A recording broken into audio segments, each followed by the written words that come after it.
Oops, forgot to add myself to the stream. Hey guys, welcome to the Massive Iron Channel. I'm Steve Shaw. Welcome to the Massive Iron Channel. I forgot to add myself to the stream. Let's get the dog fur off here, the cooties off. What's going on, guys? First Friday of the New Year's. And wow, it's been a crazy start to the new year for me. We had really cold weather, got down to minus 45 with wind chill. And then it popped up to like 64 the next week, and the temperature swing just messed with my health. I got the first winter cold, my first cold since having COVID last year. So hope you guys are doing well. I got a little bit of a cold, a little bit of sore throat, and a little bit of cough. So if you're listening through your headphones, you might want to, brace yourself when I cough, because I'm going to stay on like a trooper and do what I can to answer your questions. But, there's going to be some coughing fits along the way. So how's everybody doing? We got the new year underway, and we got our New Year's resolutions and New Year's goals and all that kind of stuff. How you guys doing with that? Right? You doing okay? You on track? Oops, sorry. You on track? I was trying to get that squared away. On track and rolling. I got a Whoop. Okay, so I decided to try something different. The Whoop strap is, they say it's a little bit more for serious, people. So I don't know. I guess I'm serious enough for a Whoop, right? But I want something different. I had this Garmin watch forever, and it did its job. It tracked steps and track sleep, and it was pretty good. But I don't know if you can see that red burn there, but the Garmin band just killed me, and it was time for a change. The Garmin's acting all kinds of a little bit crazy. So I did some research, and I decided to go with Whoop. Whoop has a monthly subscription. I have no affiliation with them, and last night was the first night I actually slept with this on my wrist. So I'm still trying to figure it out, but I'm pretty excited because it allows you to, track some things. It allows you to track creatine use and sugar intake and alcohol intake. And it's kind of like an accountability partner in a sense where you can track all these things and monitor their impact on recovery. There's hundreds and hundreds of things, like tracking when the dogs stay in your bed, tracking your sex life, everything. So it's a fun toy. I'm going to be playing around with it. If any of you guys own a Whoop, let me know. All right, so let's get into things. If you are new here and your questions don't post, try shortening your questions a little bit. It's not me, it's YouTube not allowing you to post. YouTube can be funny at times. And if your post simply isn't going through, you can hit me up on Instagram at @BenTheBarman. Slide into my DM, and I answer all questions eventually. If you're new here, please post up questions. Don't be shy, right? Don't be shy. I'm here to help. Doesn't matter if the question's been asked 100,000 times before. It doesn't matter. All right. So just a reminder as well that if you post a question, what did I do? I posted a start time, whatever. If you post a question before 11 a.m., you get a chance to win a free hoodie or t-shirt. And you can see scrolling down below, you got Join Team Massive. If you are tired of social media or you want a good environment, you can join Team Massive. It's the links down below. And it's like micro coaching. You can get some form checks. It's not full-on coaching. If you have questions, you have form checks, there's communities, there's daily topics. It's a really good community, and it is $9.99 a month, or you can pay a one-time fee and get it for lifetime. Yeah, we have a gateway. It's to keep the riffraff out and to kind of keep the quality up. And I know you guys have a million things in your life that have micropayments, and I get that as well. But if you're serious about lifting and you want a good community, I sincerely offer you the opportunity to join teammassiveiron.com. All right, let's roll, shall we? So Ermic, how to divide training cycles, like for 2 months of the year, focusing on strength. Strength and hypertrophy are the same thing, Ermic. And this is kind of where the modern world is kind of screwing us up. Strength training and hypertrophy training are going to be the same thing. There's no difference. You're going to be working, for most of us, we're going to be working in the same rep ranges, and we're just going to be trying to progress in them. Keep it stupid simple and do that. You don't, there's no, if you want to have a phase where you do concurrent periodization, where you do bench, say a 5x3 and say a 5x6 the next week or something like that. If you want to try something different, it's best to keep a phase 3 to 4 months at least, but don't fall into the pit that these things are different. Building the base to the exact same thing, right? Stick with normal rep ranges and just try to get plus ones. That's your strength building. If you do that, you're going to build a lot of strength, and you don't need to overcomplicate things. All right, 3 days grace. Do early morning workouts have a higher tendency to cause lower back injuries? Well, early morning workouts have a different set of variables at play. Number one, scientifically, we understand that the central nervous system really isn't up to speed. Generally, this is not a rule, till late afternoon, mid-late afternoon. Your central nervous system plays a role in recruiting muscle fibers, right? And it's not fully rocking to like mid to late afternoon. It's not, it's like a muscle car that doesn't really get going to its full potential, till later in the afternoon. So when you aren't recruiting as many muscle fibers, or it's harder to recruit muscle fibers, you're going to have to warm up a little bit more focus, maybe do a few more warm-up sets.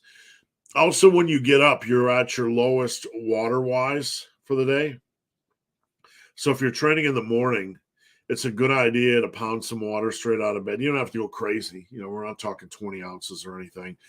But get 10 ounces of water and maybe a little bit of sodium. Sodium is an electrolyte. Throw a little table salt in there. Sodium will impact energy. Sodium has a big impact on energy. That's one thing I learned when I was trail running. So get up, get some water, get some electrolytes, maybe get some simple carbs, right? We want to make sure our muscle glycogen is ready to rock. Simple carbs out of bed, maybe 100 calories, 150 calories, nothing that'll rot in your stomach. And boom. Do they have a higher tendency to cause lower back injuries? Morning workouts? Well, if your glycogen's depleted, your water is depleted, your sodium is depleted, and your central nervous system is a little bit lower, I'm not going to say you have a greater tendency to have lower back injuries, but I'm going to say you start with a handicap and need to be more aware of how to approach early morning workouts. All right, what do we got next? Hold on one second here. 3 days grace. For what span of time each do you recommend the gain 5 kilograms? About 3 to 4 months, 3, 4, 5 months. The bulking, you can check out my book, Massive Bulking. Just go over here and in the search bar, just search bulk and you'll find it. It's about a 54-page PDF. It's packed with a lot of good information, so check it out. So basically, we want a 3, 4, 5 month period of time where we're training hard. And this is after, like if you start a new workout or a new phase, you want to have 1 to 3 weeks where you have a break-in period of time. And after that, you want like a 3, 4, 5 month period of time where you are really crushing things. And over that time, you want to gain about 10 pounds-ish, right? So after that, you want to do a kind of an aggressive cut, get the 10 pounds off and repeat. And over time, this is going to allow you to stay in a bulk 9 to 10 months out of the year and maximize body composition without your weight going stupid crazy. Christos, cracked 205 in the bench. Congrats. Thanks for all your help. My pleasure. And thank you for allowing me to help. Big Richard Knapp. Richard is a buddy of mine, a friend of mine. And Richard was the first natural wheelchair bodybuilder on the planet. The first pro natural wheelchair bodybuilder ever. That's his picture. And I believe I was at your first show, Richard. Just want to pat myself on the back. Great leg dumbbell sets. Leg work is new to me. Most of it's unilateral. Bulgarian split squats. And then you have lunges. Beyond that, when you have limited equipment, I like to do, like pre-fatigue. Like I like to do leg extensions before leg press, or I always like to do something. I always like to superset leg work, make it a little extra brutal, like leg extensions and lunges, leg press and lunges, so you don't have to rely as much on the dumbbell work. Bulgarian split squats are a little bit weird. You could do almost a Bulgarian split squat and single leg lunge superset, but boy, that sounds like torture, right? And Rich said, "Don't forget my effed up lower back." I do dumbbells to bench and Nordic curls. Now, Nordic curls are pretty solid. I do dumbbell. I've been doing dumbbell Romanian deadlifts a lot the last 5 years, just because they're easier than loading up a barbell.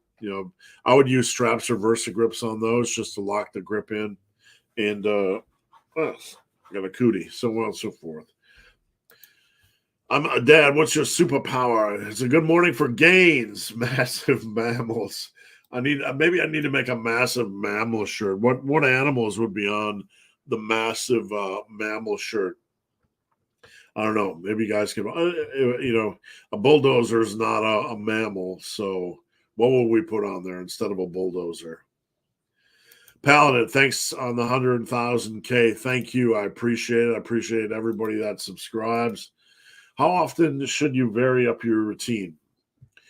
Like, first and foremost, there's two things you need to worry about more than changing routines. Number one is evolving your training based on needs. What are you feeling in the gym, right? Barbell rows, don't like 8 rep sets, but I like 6 rep sets. That's okay.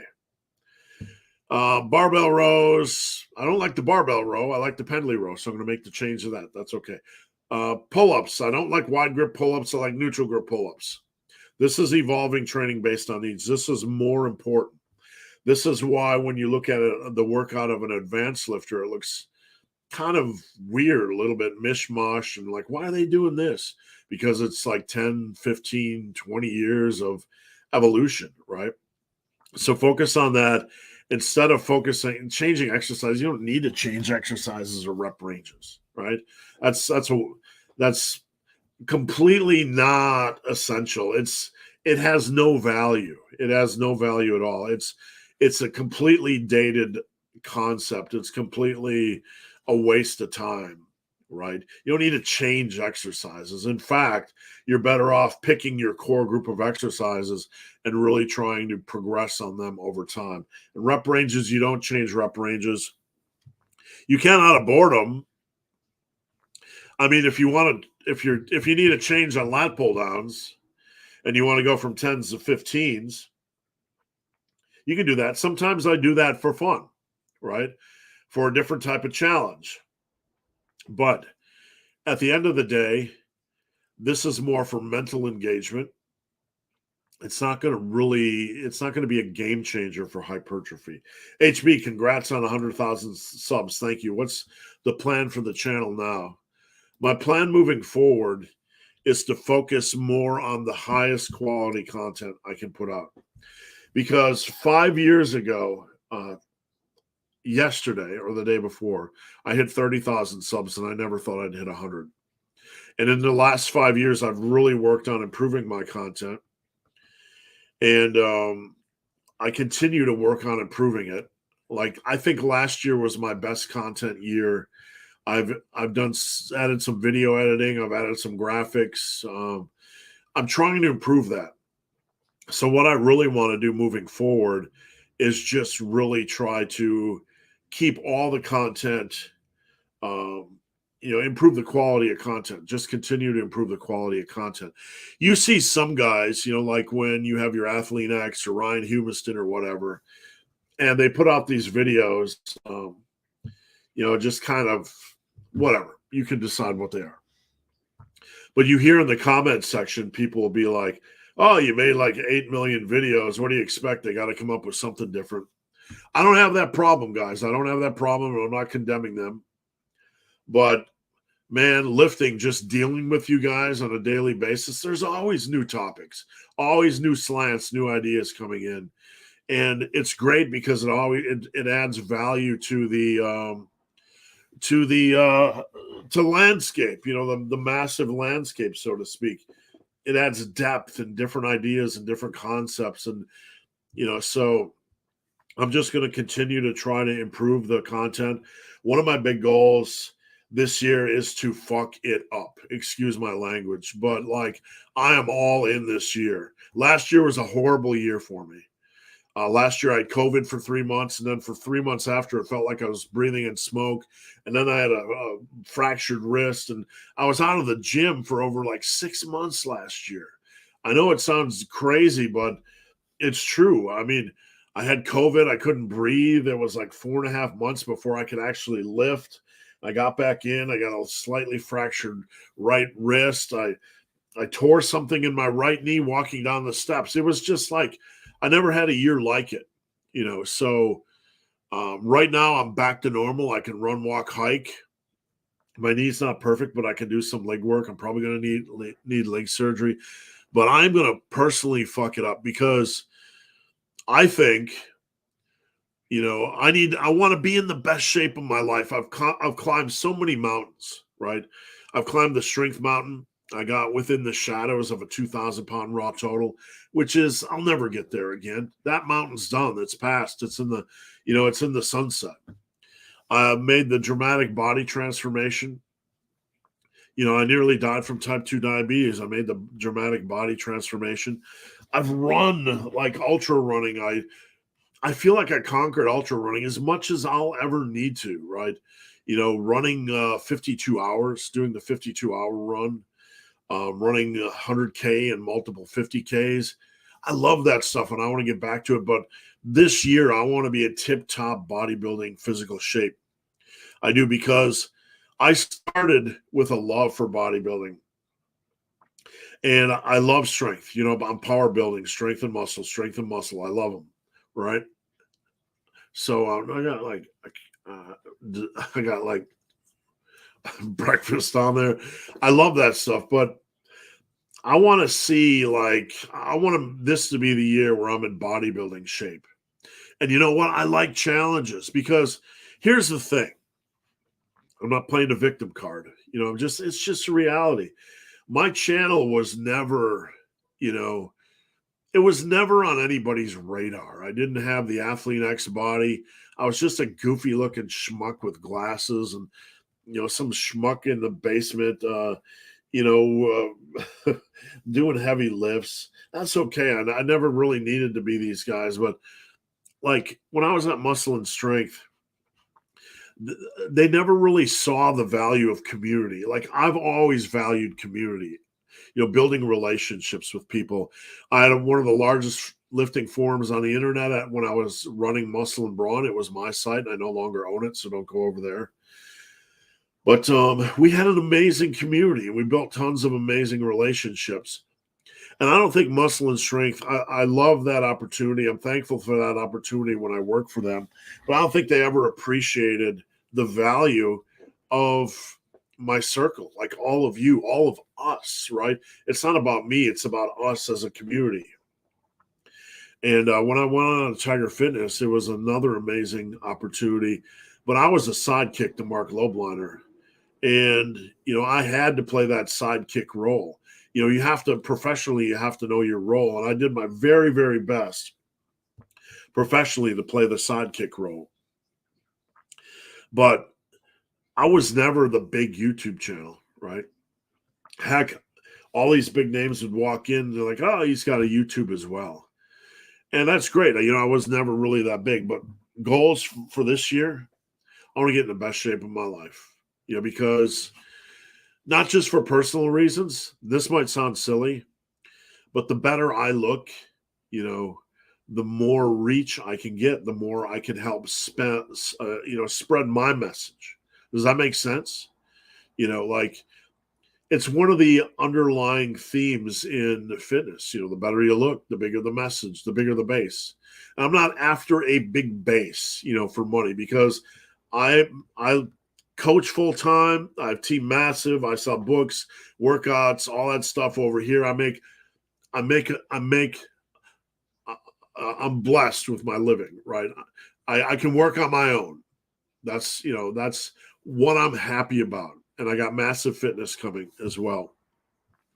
It's not about money for me. I'm getting old. This is my legacy. This is my life, my teaching. I want my teaching to live on 20, 30, 40 years past my death. That's what I want. I want to expand real lifting, my version of real lifting.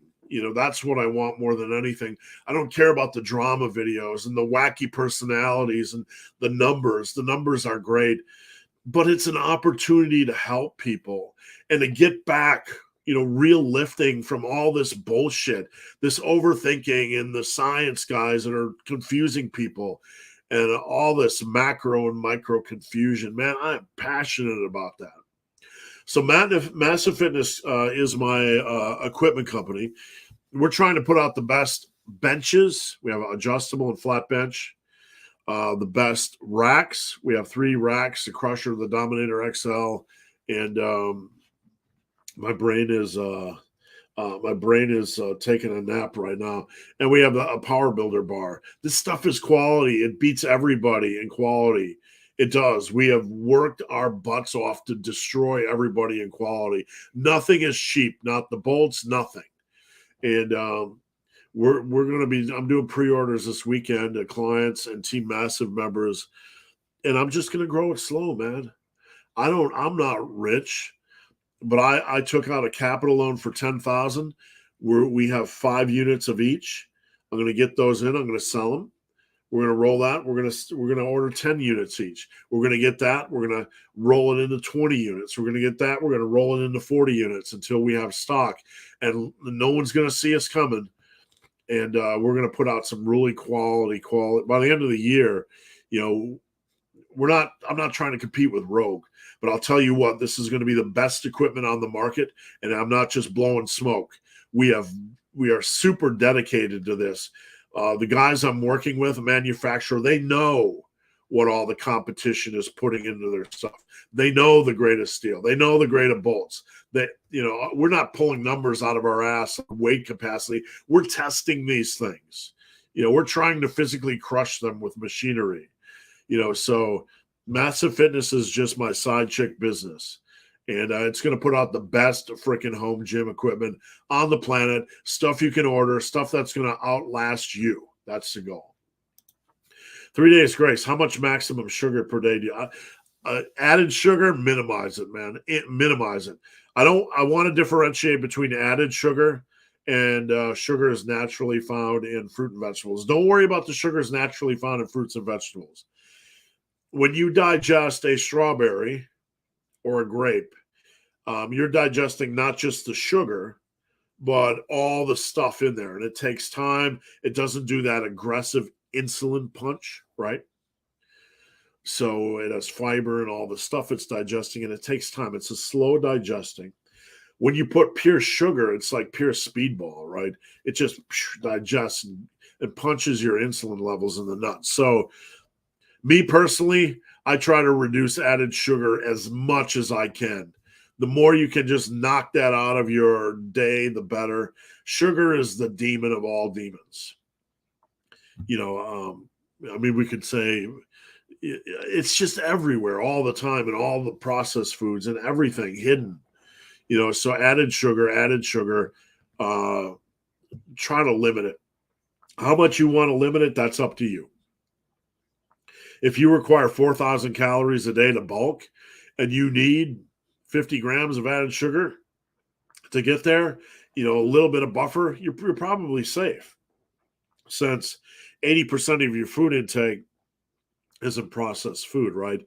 But if you're getting in a lot of that stuff, it's not good for the body, right? It's just not good for the body. There's no nutrients, it's empty calories. And usually this stuff is accompanied by all kinds of other wacky, crazy crap, processed crap, low quality food crap. If I could preach anything to you guys when it comes to nutrition, fucking cut all the cords and all the bullshit in your life, all the micro payments for this and all the macro payments for that, and really take your food seriously, man. Just take it seriously. I use Force of Nature Meats. I have no affiliation. Each month I place an order of $200. I get free shipping. I got like 14 pounds of mince coming, or ground animal, ground elk, ground wild boar, venison, bison, you name it. I got it all coming. And I eat like maybe 2 of those a week. And I eat, free, chickens that are chicken eggs, where the chickens are allowed to, free range chickens or whatever they call them, right? I try to maximize my nutrition, because we waste so much money. Like people like, oh man, you spent $200 a month on that exotic meat. Yeah, but I spend more on my fucking phone, right? We spend more on our phone, our entertainment, than we do on our food. You got to kind of prioritize at some point. Like, there's so much of this shit I can live without, so much that I can live without. And that's the thing, I get excited about taking care of myself, right? I get excited about that stuff. Like, what can I chop out of my life so I can make, fuel the body better? I get excited about that stuff. Big Brandon Wong. How would you work pin presses in your chest routine? Pin presses are a fun little variation, and in general, and this is not a rule for everybody, but I probably do them every other week. Yeah, just for a little bit of variation. And, I tend to do those lower rep, like maybe a 4x5 or a 3x6. You can certainly do them for higher reps if you don't mind. But, yeah, I like to use those more as like a lower rep type of day. So, guys, I'm a little bit sick, so I'm sorry if I'm blowing my nose in your ear or coughing or anything today. So, just hang tough. I'm going to blow my nose real quick. I'm going to let you guys know so you can mute the speakers.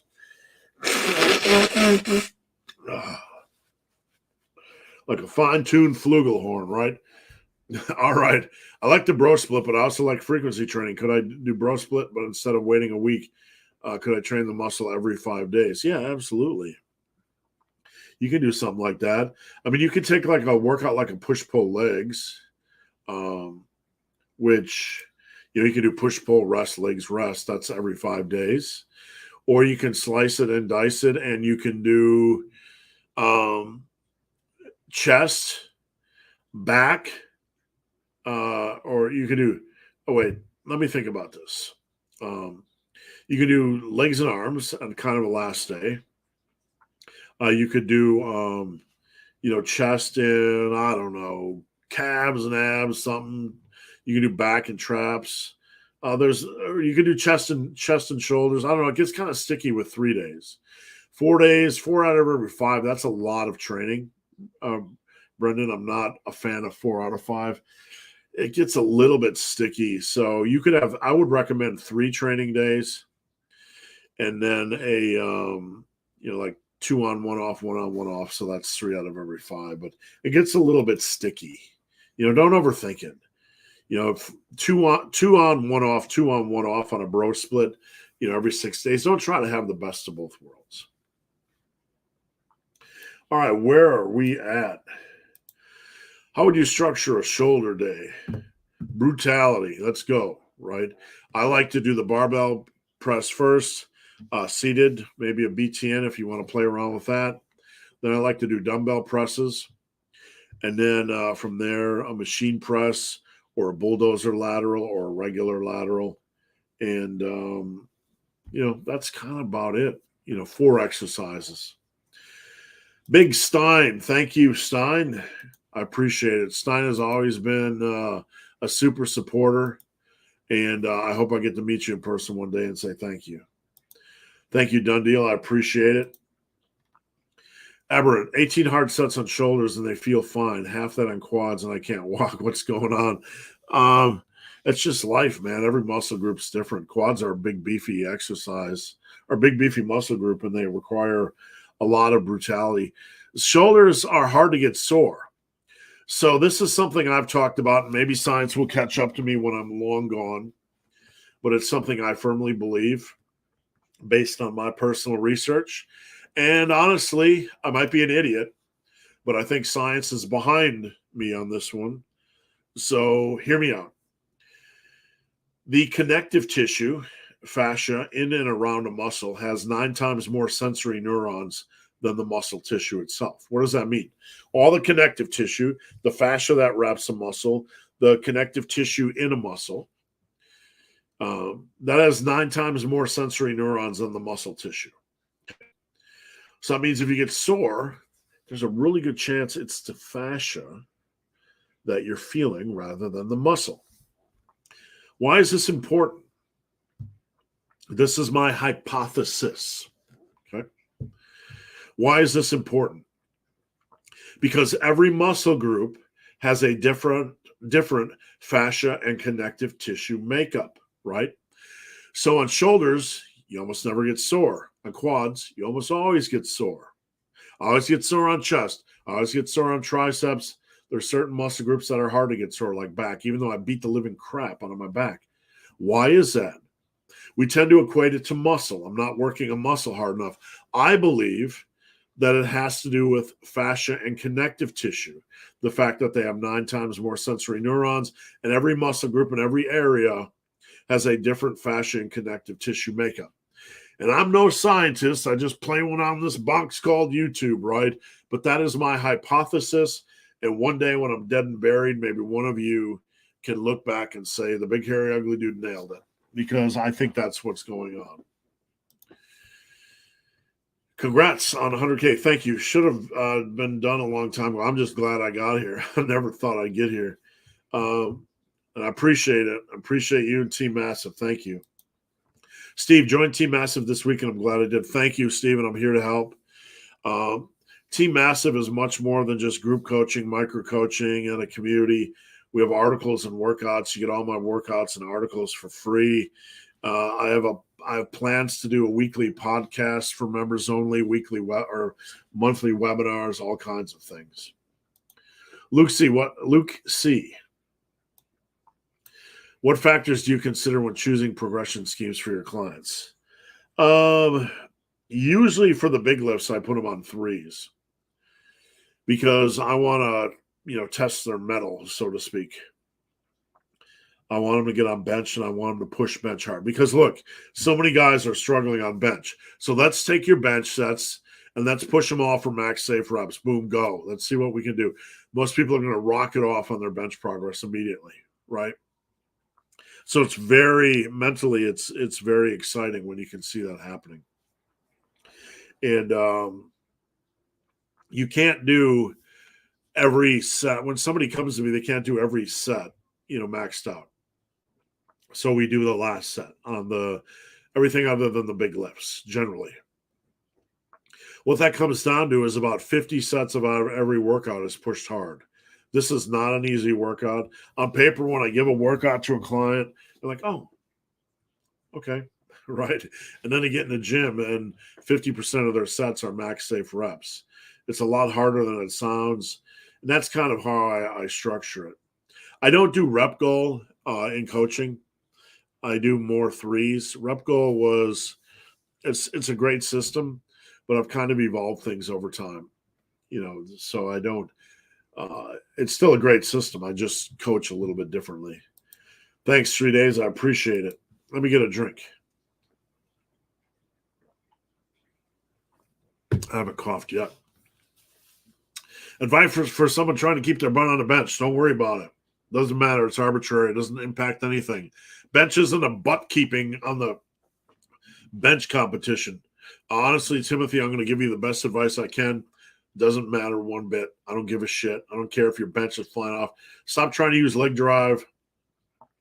Building your bench for hypertrophy doesn't have to involve all these shenanigans. It doesn't. It doesn't matter at all. It's not a competition to see how much you can keep your ass glued to your bench. When I set up on bench, mostly you just need to relax and focus on control and tightness and stop focusing on leg drive and all these contorting bench things that are completely unnecessary for hypertrophy. I focus on my hips and my lats and kind of driving them together mildly. And in that environment, I control the weight down. That's all you need. Below your hips, your legs can be dead. You don't need leg drive. It's not going to benefit you. It's not going to bring anything to the table from hypertrophy. It looks cool on the internet, but it's not going to give you any benefit. And it's certainly not going to add pounds and pounds and pounds to your bench, right? It doesn't. That's competition bench stuff where it might add a pound, right? It might be the difference between a lockout and not lockout. But in the real world in hypertrophy benching, we need to get our shit together, right? Richard, thank you. I appreciate it. Our standing calf raises using the SSB and holding onto the rack a good choice? Yeah, they're all right. Check out rocking calf raises as well. They're a good choice. A rocking calf raise, you can do high volume. Excuse me. You can do high volume of work on a rocking calf raise. Timothy, do you usually advocate press over touch and go bench? Oh, pause. No, it doesn't really matter. The only time I advocate pause is when somebody is super sloppy, like they have an inability to control the weight down. Then we work on pause because pause requires you to stay tight. So, that's in the hypertrophy world, that's the important thing. In the massive power building world, that's the important thing.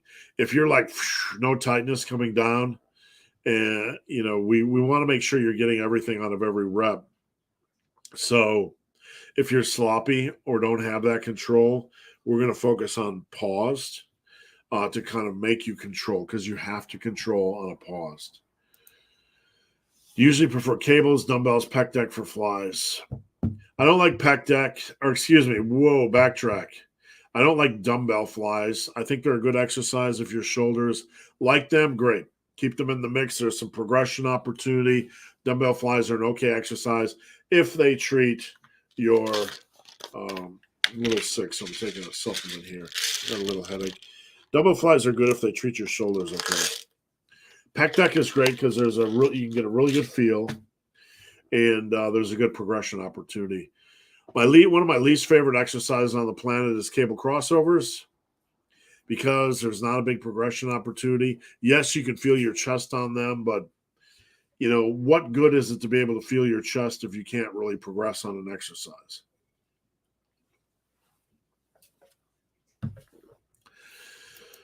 Megaroids, Josh Benware. What's your favorite era of bodybuilding? Let me see if I can get my book. Early 80s. Early 80s, late 70s. Early 80s, late 70s. I just like the rawness, I just like the black and white photos. I'll show you the book. Let me see if I can present the screen. 1 second, guys. Yeah. Where are we at? There we go. Can you see bodybuilding, the Weider approach? Joe Weider, not a big fan of his. But this book was my Bible when I was in college. Just black and white photos, hardcore lifting, hardcore lifters, great physiques. By far and away, if you've never seen this book, you want to know what the cornerstone of my passion was. It is this book.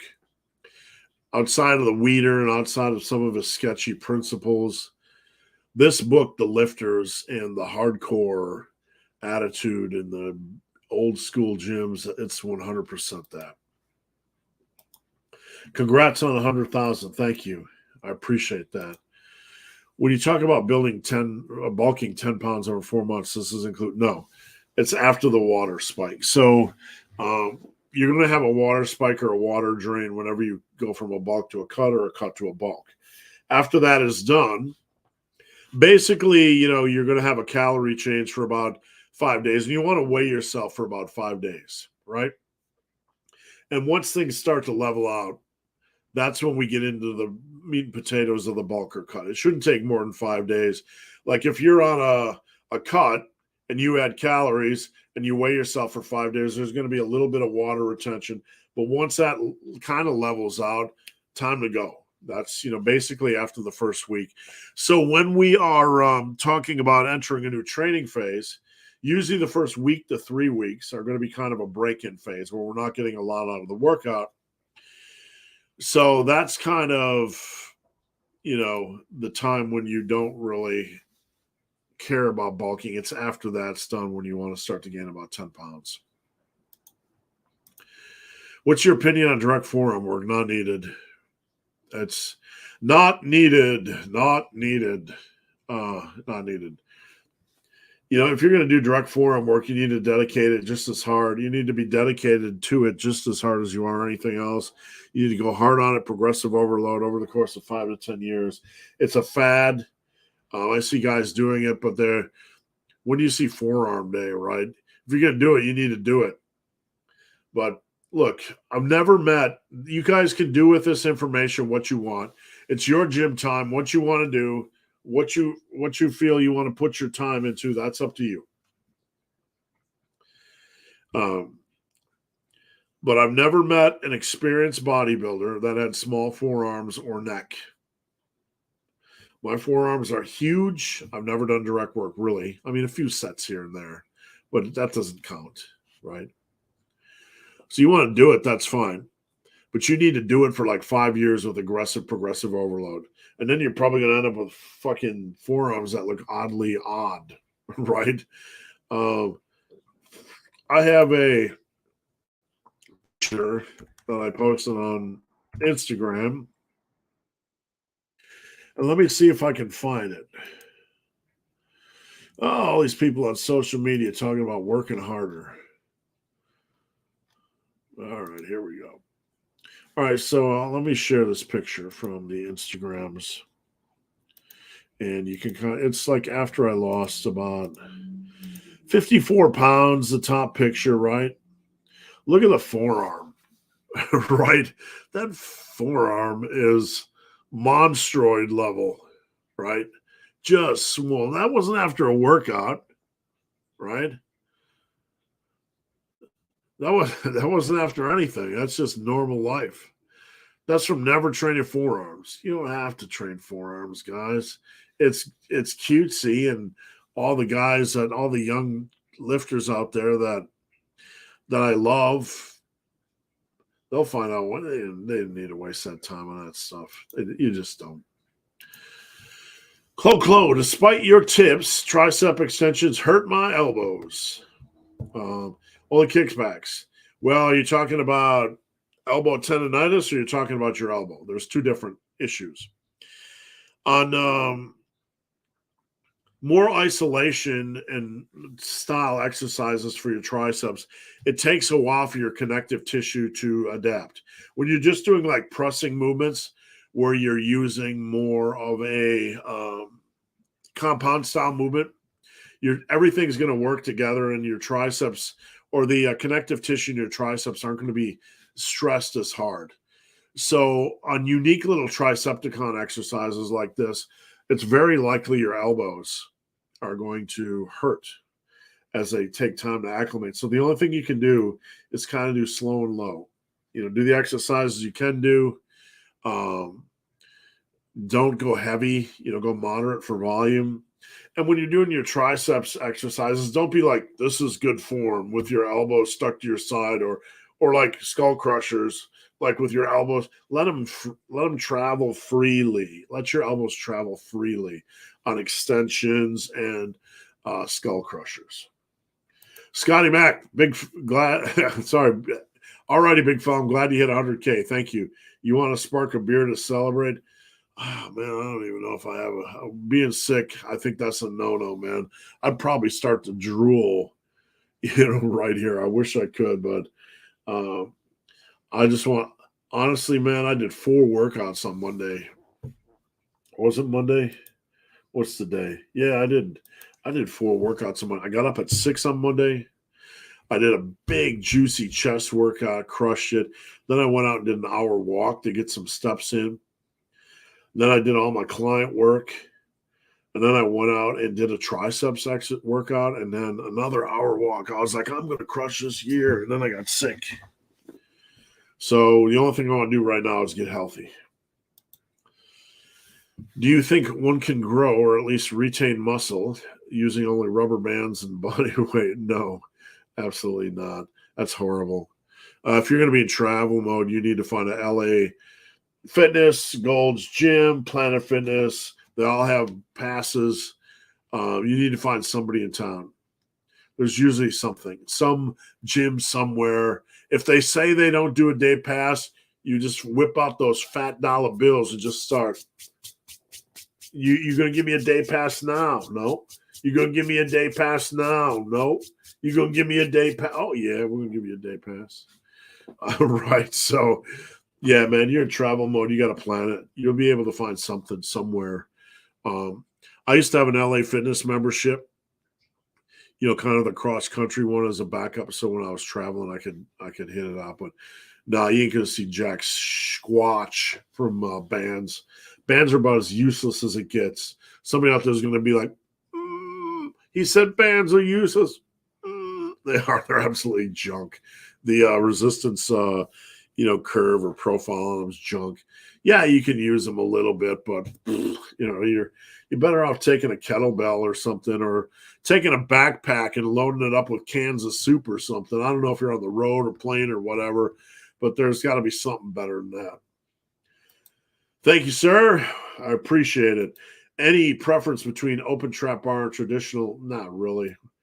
I like the cheap. If you're a home Jimmy, get the cheap one. Save the money for other stuff. The regular hex bar is fine. If you want to go Lambo, you want to go Lamborghini, get the expensive one, you got all that kind of Heisenberg cash, go right ahead. Rico, thank you, sir. I appreciate it. Do you believe loud, heavy music while lifting adds to your overall fatigue? No, not at all. Man, there's some guys that don't like it. I get it. It's not your world. I get it. It's draining. I get it. Some people are more noise sensitive. I get it. But good Lord, man, let's crank the music up. Let's bash some concrete and steel and let's get going, right? This is like a 1980s action movie. Let's get after it. It's like Hulkamania, right? It's like boom, Stone Cold breaking glass, Stone Cold walking into the gym. That's me all day. I mean, I'm not saying my way is better than anybody's way, but it's like, let's go. Let's crank it up. Let's smash some balls. Let's just be a wrecking ball. That's how I love to train. Does it add to my overall fatigue? Hell no. It's better than pre-workout for me. It might not be for you, but it's better than pre-workout for me. Austin, 1812. Well, adding a cardio or core finisher to my workouts. Yeah, man, of course. Health is health. Absolutely. Go for it. It ain't gonna, there's no downside. No downside at all. Man, period. Your thoughts on an intermediate doing the same workout several times in a row and only adding weight reps once it gets easier. If you wait for a weight to feel easier, man, you're in fairy tale land. I'm just being honest with you. Right? It doesn't feel easier because if you're doing 80 pounds on dumbbell bench, it's 80 pounds on dumbbell bench. I don't like that kind of training. Excuse my honesty, I'm going to be real here. It's pussy training. I'm going to wait for the weight to feel easier. And then when it feels easier, no, it doesn't work like that. That's some construct we create in our head. That's not reality. You need to go into the gym and bust some balls and try to you need to be hungry, push hard. Hard work is what drives hypertrophy. You need to try to beat what you did last time, not waiting. You need to force progression. That is hard work. What's the opposite? Thank you, Bob. I appreciate it. just the beginning. Yep, I'm going to get shredded like Athlete X this year. We're going to get up to 1 million subscribers, and then we're going to buy all of Greg Doucette's junk supplements and burn them. Just humor, folks, just humor. I don't have nothing against supplements. I'm just making a joke. I have nothing against anybody. I could care less. Just humor. Man, period. When you say 5 years to get to 95, is this 5 years? It depends. Don't overthink it, guys. We're in theoreticals here. Like, it depends on where somebody starts. If you're 260, I'm not laughing at you, man. It's just completely individual. If you start at a fat 260, and I'm not being critical, I was a fat 346, you're going to have to take some time to get some fat off, right? And then it depends on how your training is going. Most people won't have this issue because they don't train hard enough for this to be a reality, right? So it's a non-issue for most people. So yeah, if you're completely training at the level you need to train at, and you're bulking 10 months out of the year, you're going to be right there. Thank you, Caleb. And I appreciate that. Why don't most fitness gurus talk about the mental? I don't know. Mental is everything in strength training. It's everything when it comes to hypertrophy. It is.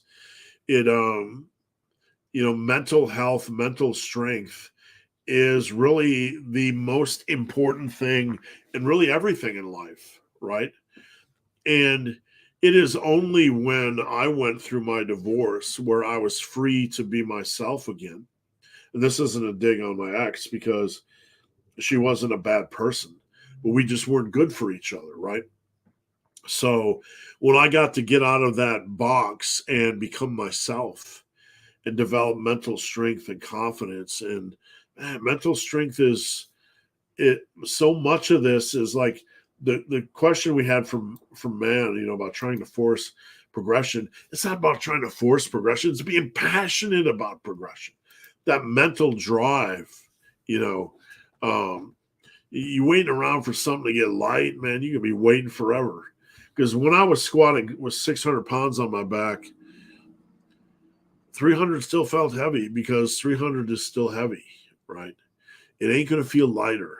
That's nonsense. GVS said he bulks 3 kilograms a month. Well, it's not suboptimal. As long as you can cut off what you bulk, you're fine. Just know the more aggressively you bulk, the longer your cuts are going to be each year, okay?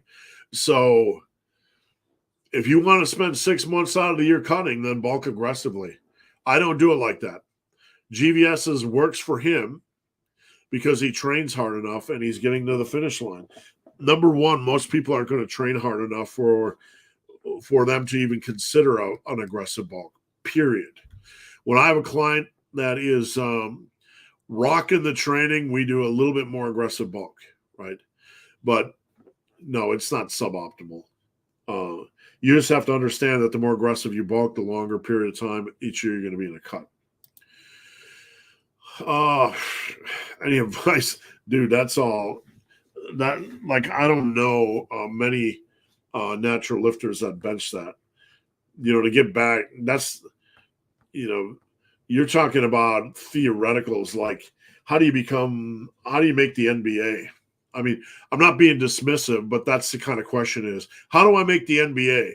Where do you even begin to start, right? You need to know so much about the person and where they're at. And then you need a lot of luck. And I mean, baseball, how do I make Major League Baseball roster? There are guys that are drafted first in the draft that never make pros. I mean, I'm not being dismissive, but this is like, there's no book on how to break the 220. Like, it doesn't work that way. When you say you have 15 pounds loose skin, how do you know? Well, because I can kind of look. I don't need a DEXA scan, and I'm not being dismissive, but you can kind of guess, just by looking at it. Lance, thanks for all you do. Congrats. Appreciate it. What quad exercise are the best? When you have minimal equipment, I'd have to know what you have.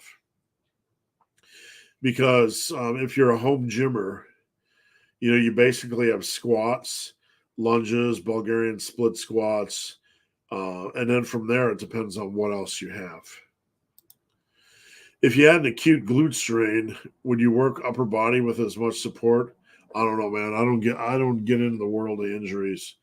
I would work upper body. You just whenever it comes to whenever it comes to an injury, you have to do what you're capable of doing. That's it. You have to do what you're capable of doing. And some of that involves, just testing it out with warm-up sets. Would I skip it upper body? Man, I'm not one to skip anything. I'm not telling you guys to do anything reckless or get hurt, but skip isn't in my brain. My mindset is, what can we do? Even if it's one stinking exercise, I'm going to do it for like a 10 by 10 or something ridiculous. Stan, how's it going? Good to see you. Parsa, thanks. I appreciate it. Good morning to you. All right, we're almost, it's about time to give away the free t-shirt. Raphael, I spent the new year sick, having a hard time recovering. Thank you. I hope you are feeling well as well. Jay's Fit, recommending the Super Squats program to a total beginner. What do you think about that? Never. No way. I think it's a horrible idea. A total beginner needs a long time to get their squat, up to speed. And I would never do that. I think it's a really bad idea. All right, let's pick a winner. Let's pick a winner of the Austin. I'm going to give you a free t-shirt or hoodie. Just kind of pick randomly. You can head over to Instagram at Ben the Barman, slide into my DM, or email me, benthebarman@gmail.com, and I will send you a t-shirt or a hoodie. And I appreciate everybody. More precisely, no, I'd never do it. Not a chance in hell. What I've learned from coaching in the real world is that the squat is the hardest for most people to lift, and that's a recipe for injury. Never. If you have a good squat and it's blessed by the Pope, right, then yeah, run with it. But, not many people have a good enough squat to be able to run with that. A beginner needs some neuromuscular adaptation, needs time to work on form before they would ever, consider that. Arut, thank you, sir. I appreciate it. Chris, is it a bad thing if a lifter relies on a hard gainer or meal replacement? No, not at all. I open the day with a protein shake because I struggle. There are worse things in the world you could eat. Deep fried French fries and ketchup. Deep fried taters and ketchup, right? There's all kinds of crap you can eat. So getting in a little bit of something that's to help you reach your goals, I'm all for that. As long as you have a good mix of animal-based and plant-based choices in your day to get your micronutrients and your protein in, by all means. Thoughts on eating maintenance calories at the top of a bulk? At the top of a bulk, I'm not sure what you mean. I'm making progress and don't want to cut yet. Then you're in maintenance. Maintenance is the place where everything goes to die. Fat loss goes to die. Muscle building goes to die. And a lot of times it'll play tricks on your brain because your progress will go to die. Maintenance has to be for a specific reason. But no, I'm not a fan of maintenance at all. I think maintenance is like going down a dirt road that leads to nowhere just to see what's on the side of the road. Chad, I was following a periodization scheme and got the corona 7 weeks in. Do I start over where I pick up? There is a video on this channel somewhere, and let me see if you can search layoff. If you go to the main page of my YouTube channel, let me see if layoff is the keyword. Search for layoff, LAYOFF, and there's like 3 videos on that. And training after extended layoff. I did one last year, training after coming back to training. Let me see if it's coming back. Where are you at? Coming back. Coming back from an injury. Nah. Yeah, there's videos on this channel, and basically you need to go slow. Like the first 2 weeks, first week you probably need to do 2 workouts, real super moderate weight because you're going to be sore. Third week, maybe ramp up to 3 sessions, super moderate, and from there just slowly creep back up. All right, guys, we're an hour in. I'm going to blow my nose because I'm a little bit sick. So hide the kids and pull off your headphones. All right. Before we move on, guys, we are an hour in. I appreciate it. Check out the banner down there, teammassiveiron.com. Sign up today. Cancel everything. We're going deep. It's all about community in 2023 for me. So do what you got to do, man. Come join Team Massive. It's only $9.99 a month. And I'm going to give you as much value as I can. You can do form checks. You can ask me questions. You get access to all my workouts for free. We have daily topics and check-ins and all kinds of good stuff. So please join us. All righty, where are we at? Let's return back to the comments section. Where are we? Oh, what do you think about trap bar deadlifts and leg press for main lifts? Excuse me. And leg curl and leg extensions. Trap bar are more of a unicorn lift. They work legs, yes, but they're not specifically a leg exercise. Leg press, leg extension, leg curl are all right.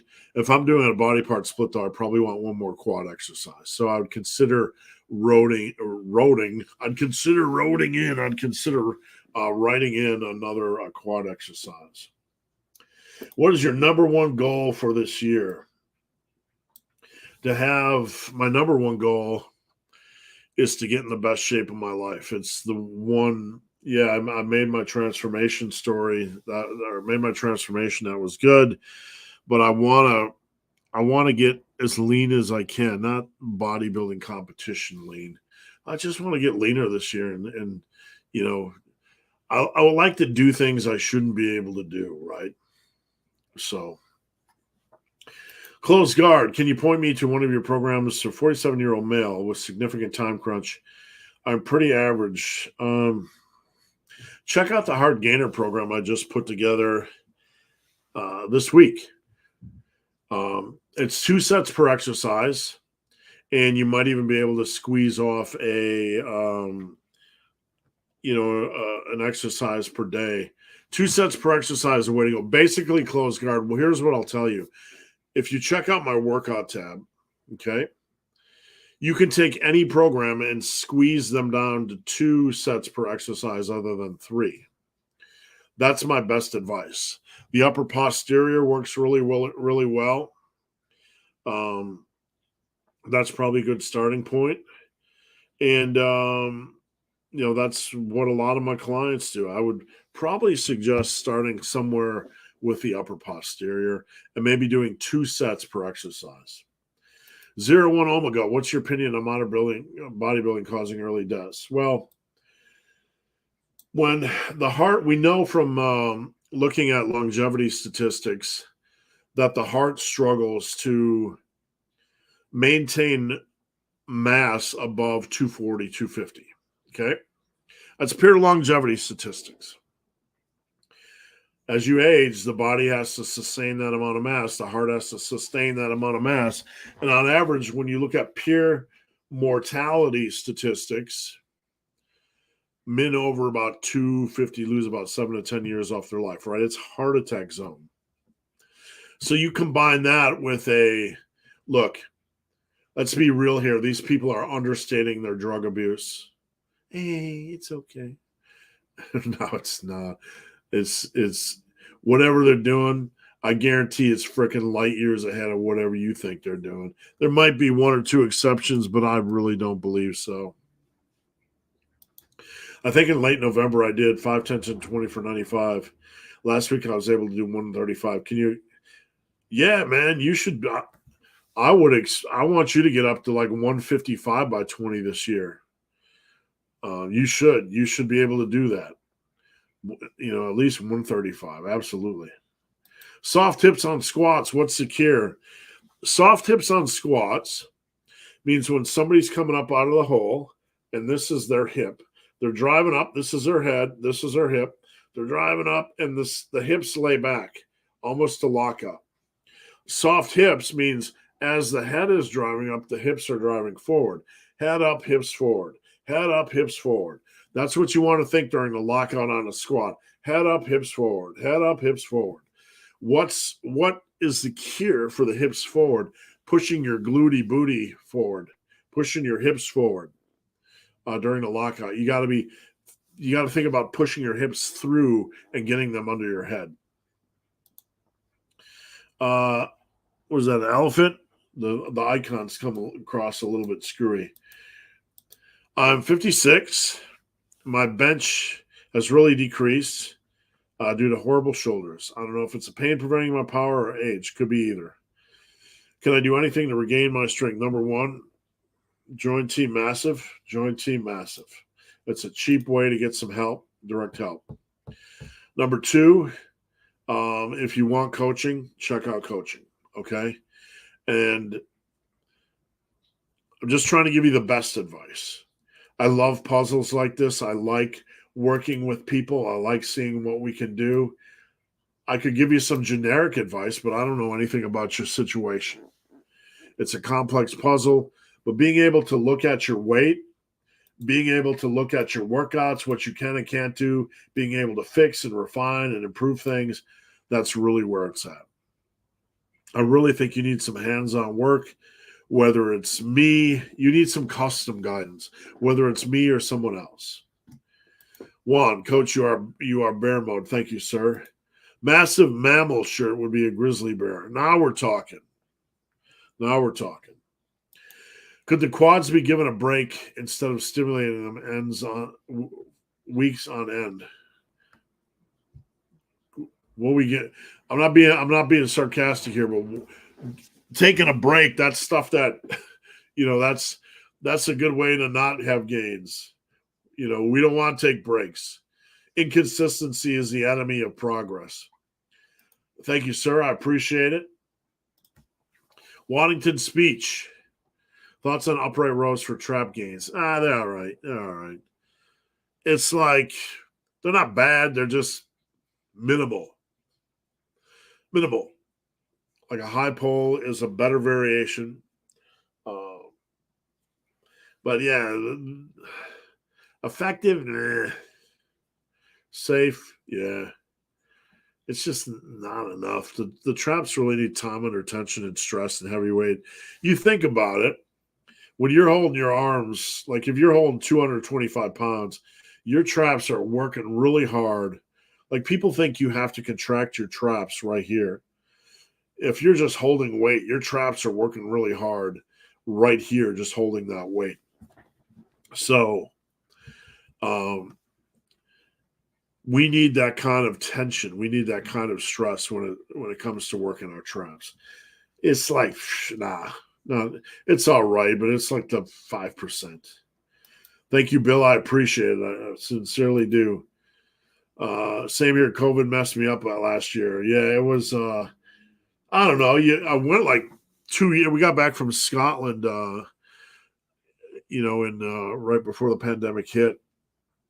And it was 2 years before it hit me. I thought it was all clear. Yeah, man, 2022 can kick rocks. I hope I forget it. I hope it stays in the rearview mirror. As I transition from fast plan to yours, does it matter if I mini cut? If you're going to have time in between plans, it's probably a good idea to mini cut or maintain. That's really the only time when you want to maintain. You don't want to be pushing hard, and you kind of want to maybe just give yourself a calorie break or a calorie deficit, and that's a really good time for it. My bench last January was 425. By May, I was struggling at 315. Plan on doing at least 425 again. The struggle is real, man. After 4.5 months of not benching last year, I had to start with the bar again, 95 pounds. I'm back up to around 225 by 20, and that's really as far as I feel I need to go right now. You should do a bodybuilding show. If I get, yeah, Rich, if I get within shouting distance, I think I would. I think I would. Um, dealing with a loose skin issue. I have some loose skin under here, loose skin on my lower belly. And people ask me how I know how much loose skin I have. There was a question earlier. My wife had lower belly loose skin removal. I've been on the podcast of a plastic surgeon. He's a good friend of mine. I've been on their podcast twice, and I kind of know from talking to them how to get 3D delts. Do some heavy ass weight on some big dumbbell, barbell, machine presses.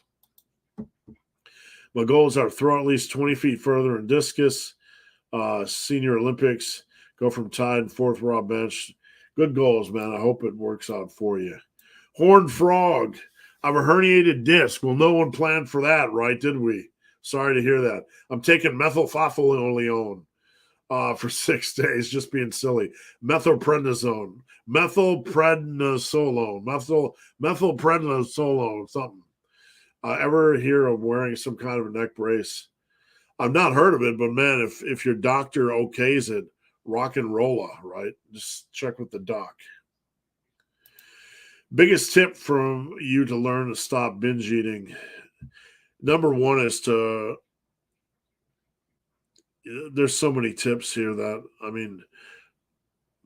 to understand what's driving it mentally. Stress, loneliness. For me, it was loneliness, not wanting to drink myself to death, so I would eat myself.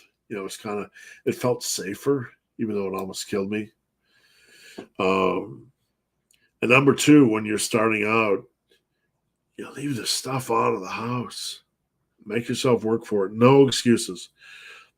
When I work with someone, I'm starting with them, and I tell them you have to leave it out of the house, and they're like, but. Like, if you start with a but, you failed. That stuff can't come in the house. But my son likes cheddar chips. Well, you need to have a conversation with your wife and son. Say, wife and son, this is a physical issue for me. It's going to kill me. It's a mental issue for me. It's killing me. It's depressing me. It's causing me physical duress. People need to take it seriously, and you need to take it seriously. And I'm not being hard, but look, if you have a binge eating disorder, you need to have a conversation with anybody in that household. And if they do not understand it, you need to go a little bit further, because if you're like an alcoholic and you're asking your partner for help and she's like, he, she, whatever, not compliant, you got some deep thinking to do, because this person is working against you. Working against the most important thing facing you right now for your health, right? So they need to be on board. I can't tell you how many times an obese 40, 50-year-old, morbidly obese, comes to me and they're like, I can't keep it out of the house because the kid. You know what? You're equipping your kid to go down the same road you're going down. And the kid doesn't need cheddar chips. The kid doesn't need 22 snackaroo packs and juice boxes. But he complains. Yeah, that's because he's learned to control you. So keep it out of the house and find food choices that are animal-based and plant-based. If you're going to binge eat on tomatoes, right? Binge eat on minced beef, ground beef, stuff that's good for you. Right, so that's the best I can give you in a little nutshell. Can you explain how the lateral delts have leverage to abduct on seated press when they are leaning forward significantly? The lateral delts have leverage to abduct on seated press when you are leaning back. No one's leaning back significantly. So in no presses are you leaning back significantly. If so, you're doing more of a chest press. Rich, we are Gen X. We can live without tech. Yeah, absolutely. John Paul, is there any importance of one rep max to anyone who is only recurrent? No. Other than, look, we all want to know. Sometimes we all want to test. That's fine. But when you're always testing, you're always in the low range. You're just you're in trouble. Thank you, McBean. I appreciate it. Is implementing strength work in a hypertrophy program? They're basically the same thing. There's no difference between strength and hypertrophy work for 90% of you. If you built a huge bench, then you might have to do some lower rep work. But there's no difference between strength and hypertrophy work. You guys need to build a base. So congrats on 100,000. Thank you. If you are on the fence about Team Massive, don't be. It's one of the best. Thank you. I appreciate that. What's your favorite pro wrestling finisher? Wow. That's a good question. What's my personal favorite? Some of them are a little bit too gimmicky, like, the rock and the elbow, like that's the stunner's a little gimmicky, but it's kind of funny to watch, a little bit cartoonish. I don't know. That's a really good question. I don't know that I ever had a favorite finisher. Hogan's is, like all flair and excitement and whatever. I don't know. My favorite wrestler growing up, and I know he got in some issues as an adult, was Jimmy Superfly Snuka. But man, the big splash, that was always super exciting and kind of physical. Eric, client of mine. Thank you, Eric. I appreciate that. No, I can't swim. I'm not a swimmer at all.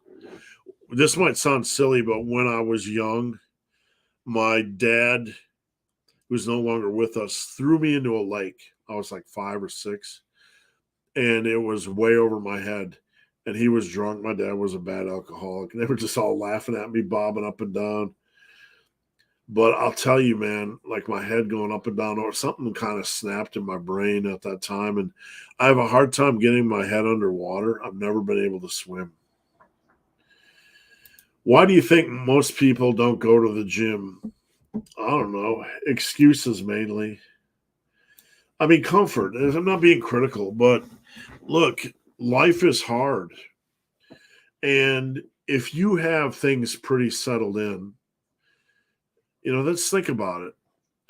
We have depression. We have feeling like you're not good enough, feeling like your body's not good enough, your weight's not good enough. We have all this external pressure in this world. And if you have a pretty good job, a pretty steady pay, and a pretty comfortable place to live, and a nice dog or cat, you're kind of like, okay, right? It's kind of safe and comfortable.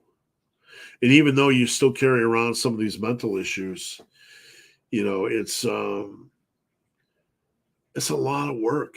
It's a lot of stress to add to the plate. And it's not for everyone. That's why the 5% do it. And they're not better than anybody. It's just what you do with this life, man. Like, life is like a weird miracle, right? Let's not get too super philosophical, right? But you have this endless space, just space goes on forever. And we can't even find other life, right? We're the only life that we can find. And we're the only species of all this life that is kind of self-aware, right? I'm not the only species that has emotions and feelings. My dogs do. I could tell.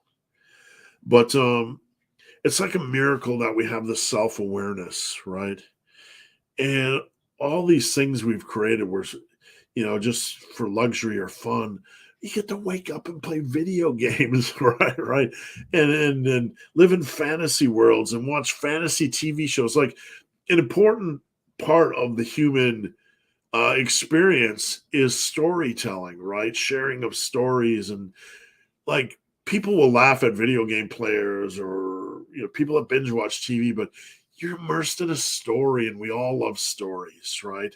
We all love stories, whatever form they come in, a transformation story, watching Game of Thrones.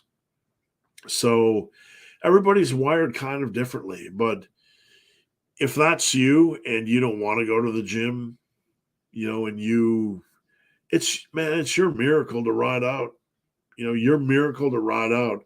The only thing I will say is if your miracle, this life, is just causing you depression and stress, just do something about it, before it's too late. When did you start realizing what was in the books, magazines wasn't? It's really the magazines and books weren't really that wacky.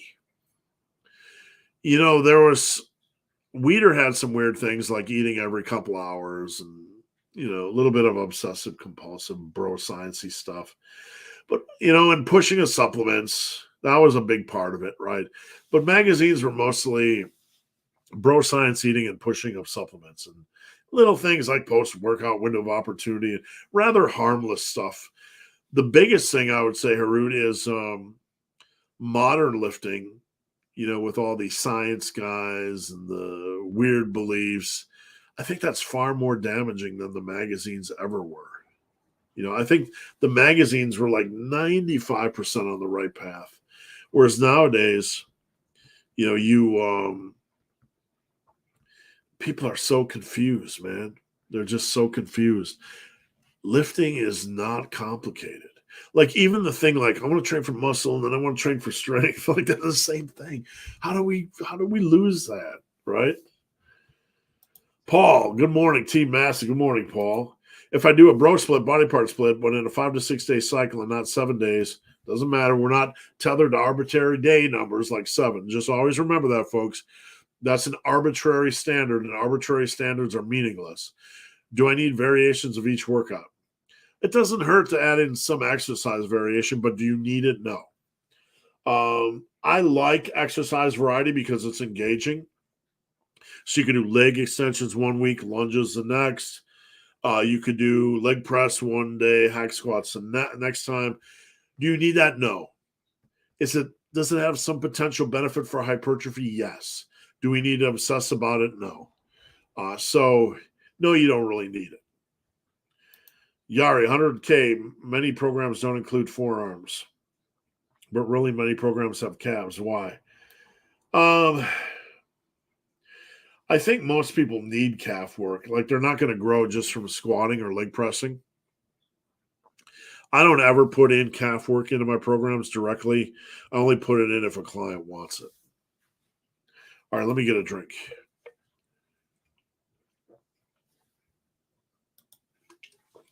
All right, sorry. I'm a thirsty little bugger today. It's dry. I'm right by my heater.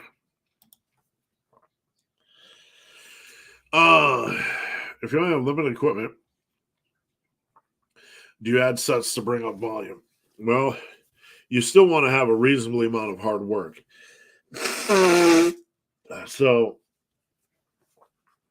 you want to find some exercise variety that you should be able, with limited equipment, to find enough exercise variety to make up to bring things up to that hard work level. If not, yes, you're going to have to maybe do more sets per exercise.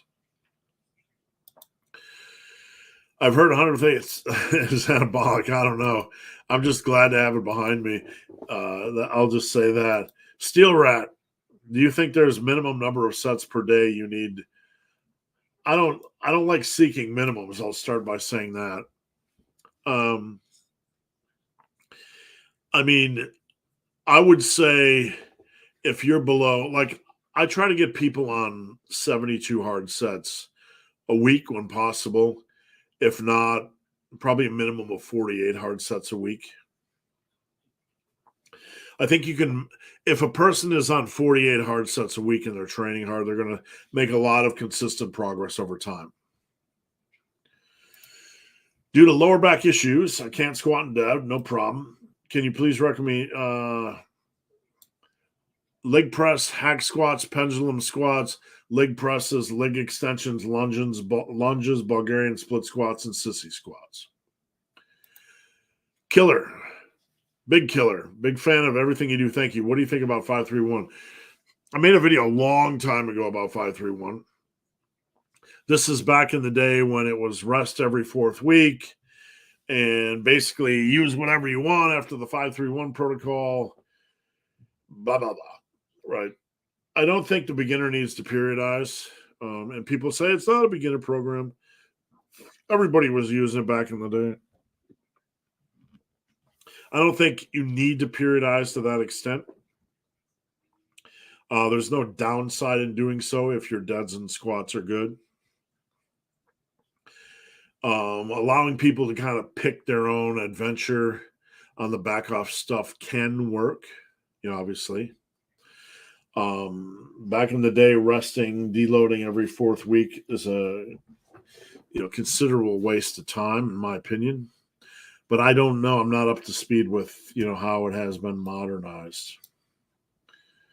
Jay's Fit, thank you. My thoughts too. Reddit was tearing me up apart for saying that. No problem. Is it necessary to track calories? Natural, non-natural. If you want the best results, you need to know where your calories are. You need to be precise.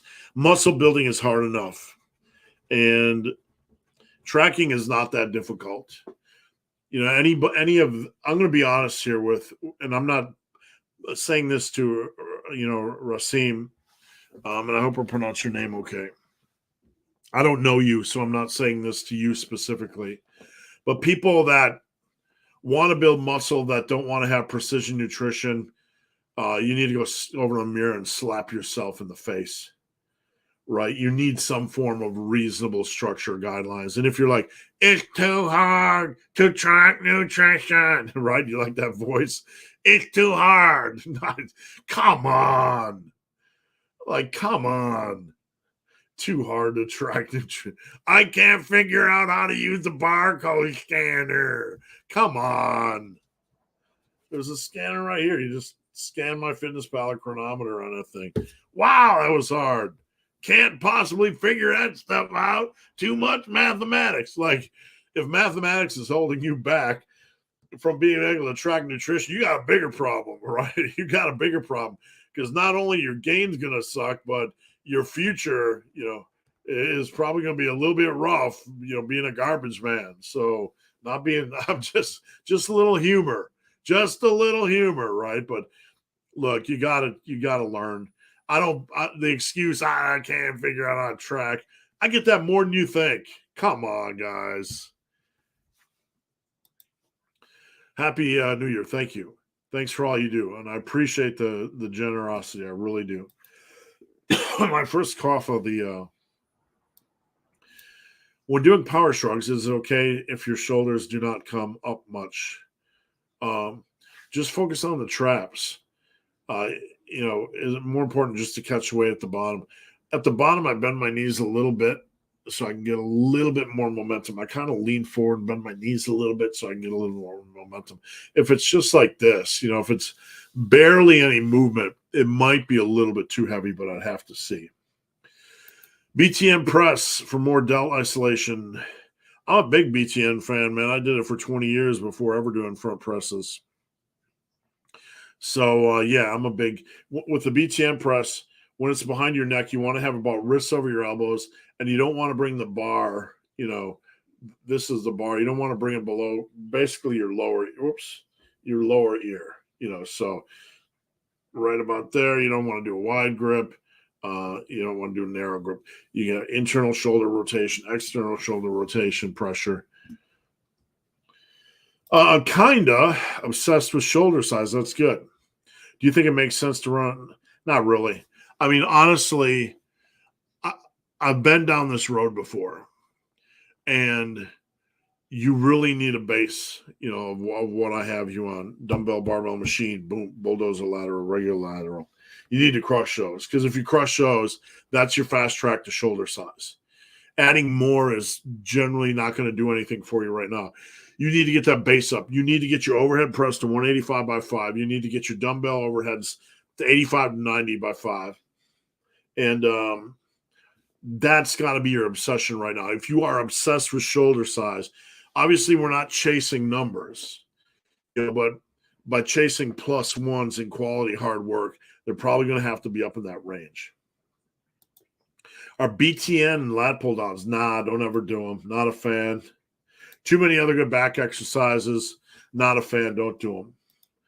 How often is it acceptable to have a cheat?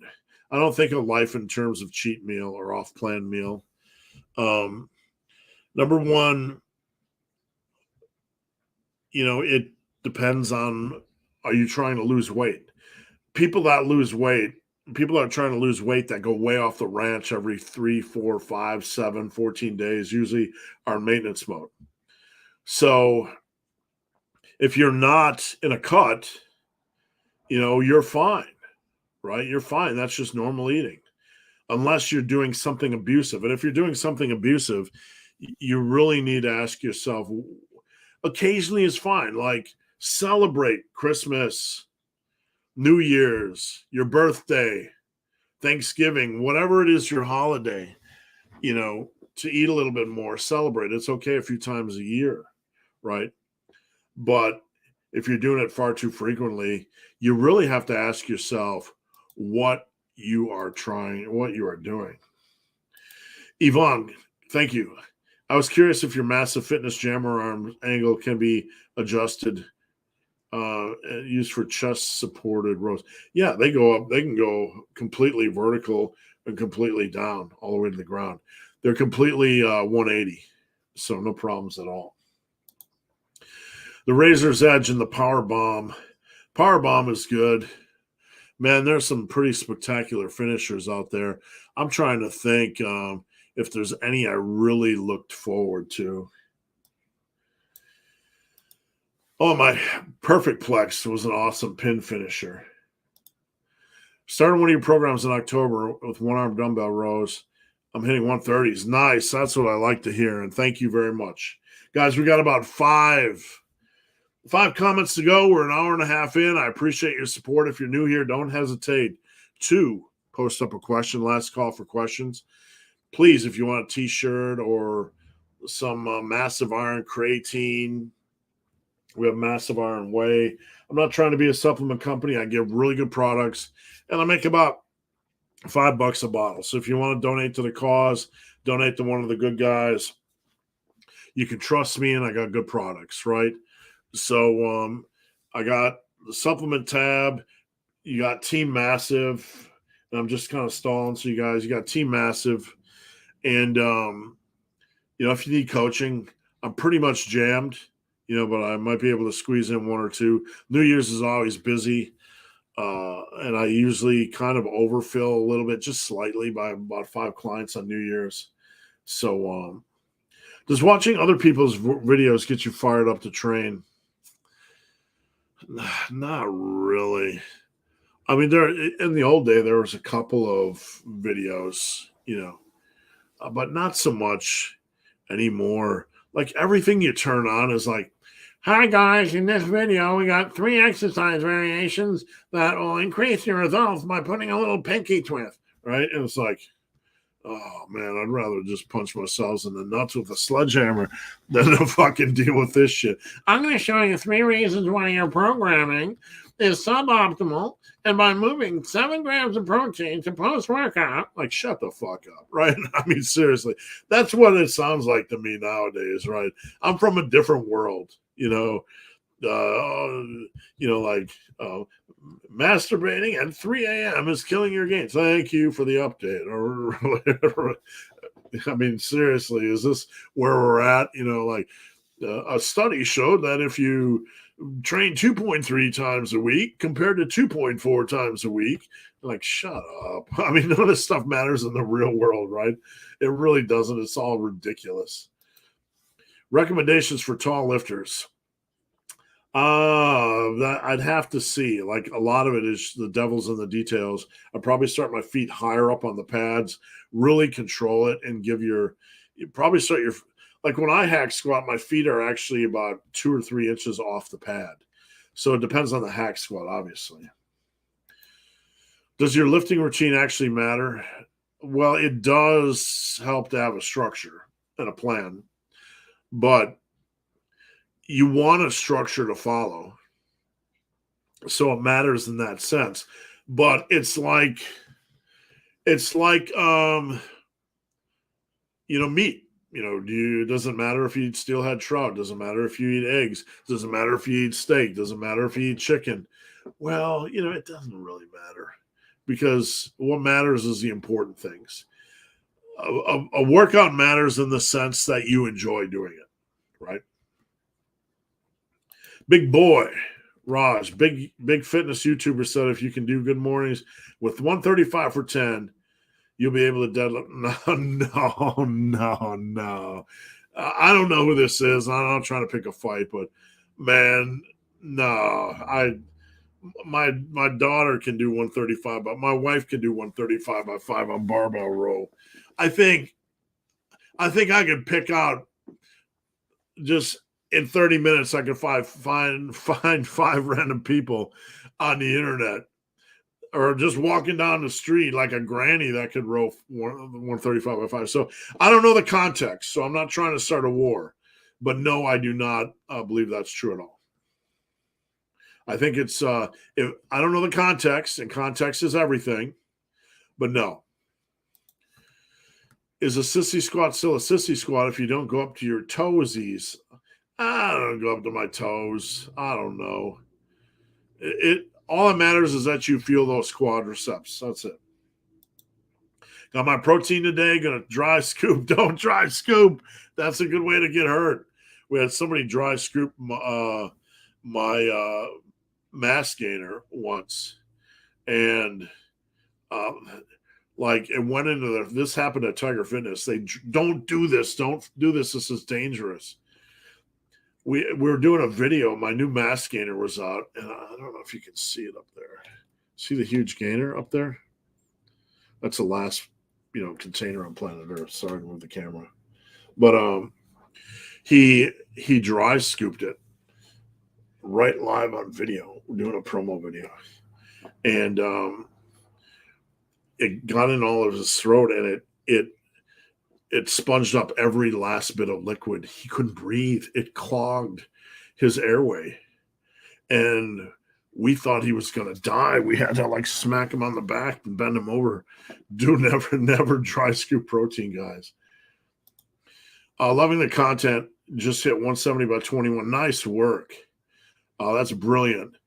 And I find it I love that. I love that attack. I love the 20s.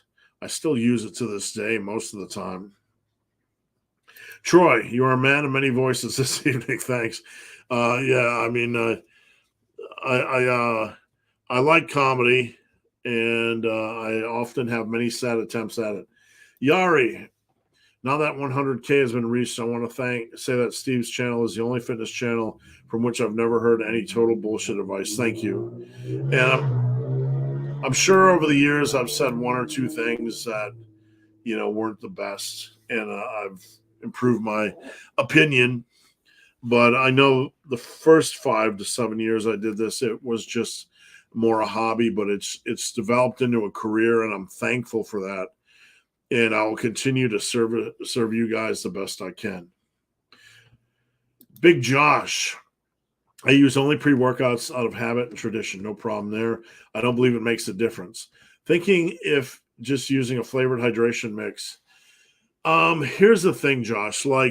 If you get electrolytes in your system, this is what I found from running, and they're not digested properly, or you get too many or too unbalanced prior to a workout, and you're losing water, it can kind of make you sick. We used to get sick running a lot from hydration mixes. I would say creatine and a little bit of sodium pre-workout, and maybe what's the other one they use? What's the other popular ingredient? Sodium and creatine, and maybe a little caffeine. Because those have benefits. Creatine is beneficial. Sodium is a good electrolyte for energy. So that would be my thoughts.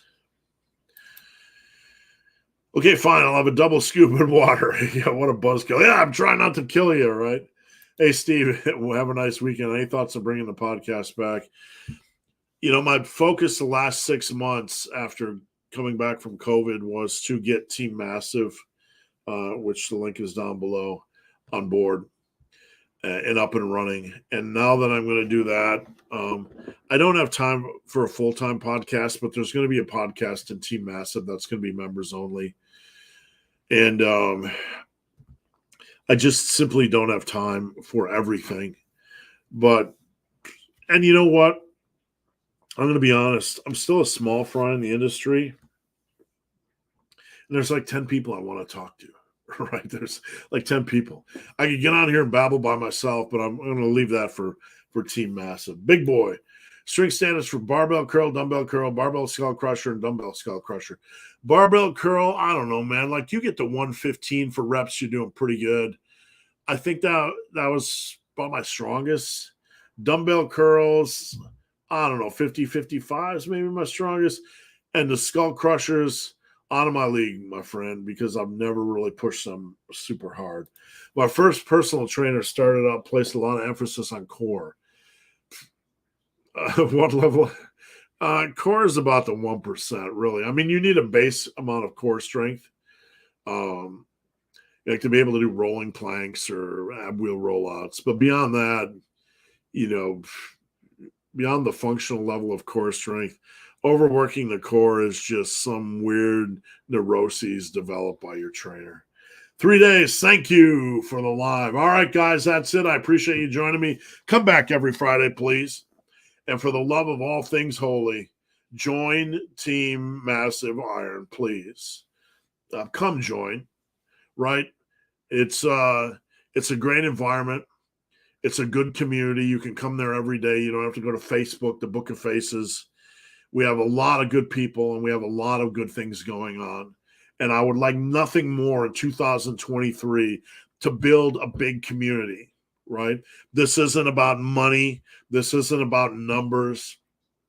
I want a good, strong community, all of us together, supportive, hitting our goals, asking questions, etc. So, guys, I'm out of here. Have a great weekend. I appreciate each and every one of you.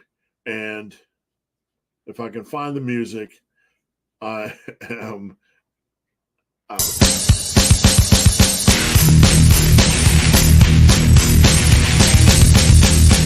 not almost over. You're not almost there. You're not almost there. You're not almost there.